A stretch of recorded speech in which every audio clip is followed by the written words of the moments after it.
Blood is the transport system of the body. It carries nutrients and oxygen to all parts of the body. An adult human has about 5 litres of blood in their body. When you cut yourself, your blood looks like a red liquid, but there's a lot more to it than that. Blood contains red blood cells. They're made in the bone marrow. Red cells have no nucleus. They're disc-shaped with a dip in the middle. This enables them to have a large surface area to volume ratio, which allows them to carry more oxygen. They look red because they contain a red pigment called hemoglobin, which contains iron.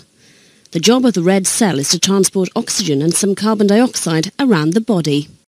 In the lungs, hemoglobin absorbs oxygen and some carbon dioxide and transports it around the body. In the lungs, hemoglobin absorbs oxygen to form oxyhemoglobin. When blood reaches the body tissues, the reverse happens.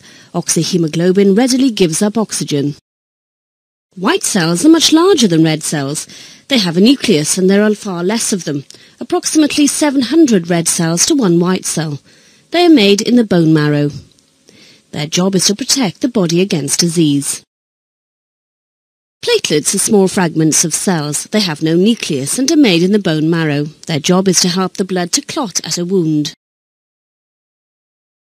Plasma is a yellow liquid which is mainly made of water with chemicals dissolved in it.